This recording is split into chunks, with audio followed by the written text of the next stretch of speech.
नई दिल्ली के हिमाचल भवन में आयोजित एक संवाददाता सम्मेलन में सुप्रीम कोर्ट के काउंसलर श्री सरविंदर सिंह ने कहा, हमें गर्व है कि हम और आप उस समय में हैं जब देश का कुशल नेतृत्व श्री प्रधानमंत्री नरेंद्र मोदी जी कर रहे हैं। उनके बताए हुए रास्तों पर हम और आप चल रहे हैं। प्रधानमंत्री जी ने जिस प्रकार से आतंकवादी और भ्रष्टाचार के खिलाफ जीरो टॉलरेंस की नीति अपनाई हुई है, उसका एक ही फल है कि आज हम भ्रष्टाचार से जुड़े सब मामलों पर बात करने आए हैं।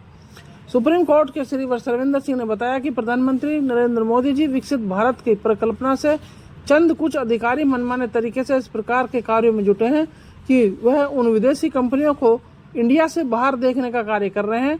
कुछ कंपनी भारत के निवेश में करना भी चाहती हैं, लेकिन अपने स्वार्थ के कारण कुछ अधिकारी ऐसा नहीं होने दे रहे हैं। अधिकारियों पर आरोपों की बौछार करते हुए एडवोकेट सुरेंद्र सिंह जी ने क्या कुछ कहा, ये देखते हैं। दिल्ली से प्राइम इंडिया न्यूज के विशेष संवाददाता अजीत कुमार की यह रिपोर्ट। देखिए, मेरी डिमांड केवल इतनी है कि सरकार इस प्रकार के टेंडर्स में एक प्रक्रिया जो अपनाए वो पारदर्शी हो। विदेशी कंपनियों को जो आप बुलाते हैं, उनको आप निवेश के लिए बुलाते हैं, उनके लिए एक बराबरी प्लेटफॉर्म होना चाहिए। उनका जो उनसे डील करते समय एक बराबर का दर्जा उनको दिया जाना चाहिए, नंबर एक। नंबर दो, ऐसी कंपनियां जिनका इतिहास थोड़ा सा पुराना गड़बड़ हो, उनके प्रति थोड़ी सी सावधानी बरतनी चाहिए। मामला एयरपोर्ट से सुरक्षा का है, हजारों करोड़ों लोगों की सुरक्षा का है। जिस प्रकार से अमेरिका का इंसिडेंट हुआ, कहीं गलती से कोई ऐसी चीज पास हो जाए एयरपोर्ट अथॉरिटी के स्कैनर से तो क्या होगा, आप लोग बेहतर जानते हैं। मेरा ये रिक्वेस्ट है, एक इस पे जांच बिठाई जानी चाहिए। टेंडर प्रक्रिया को आसान, सरल और पारदर्शी बनाने के लिए सरकार को जो कदम उठाए जाने चाहिए, और मुझे पूरी अपेक्षा है इस सरकार से कि वो ये काम जरूर करेगी।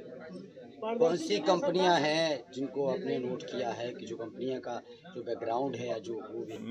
मैंने तो केवल इस वर्तमान टेंडर जो चल रहा है उसमें एक जो दैनिक भास्कर में जो अखबार में निकली थी न्यूज़, पुरानी आर्टिकल एक निकला था कि वहाँ पे उसकी कंपनी, एक पर्टिकुलर कंपनी जिसका नाम मैं नहीं लूँगा, उस कंपनी की मशीन में आग लगी थी।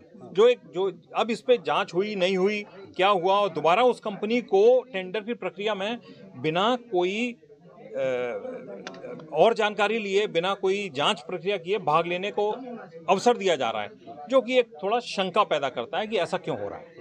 तो बनाने के लिए कोई सलाह देंगे आप सरकार को? देखिए, मेरा पारदर्शी बनाने के लिए सर सलाह देने की कोई जरूरत ही नहीं है। जो टेंडर के क्लॉजेस हैं उनको आप इंटरप्रिटेशन प्रॉपर कर दीजिए, अच्छे से कर दीजिए, पारदर्शी हो जाएगा। कुछ डॉक्यूमेंट वगैरह आपने दिखाए हैं क्या? जी, कुछ है वो थोड़ा सा मैंने इनका आपको ईमेल्स जो मेरे पास आए थे वो मैंने ईमेल्स दिए हैं आपको, और जो अखबार में न्यूज़ निकली थी वो मैंने दी है, प्लस टेंडर का जो इनका क्लॉजेस थे जीएसटी और पैन वाले, मैंने वो आपको दिए।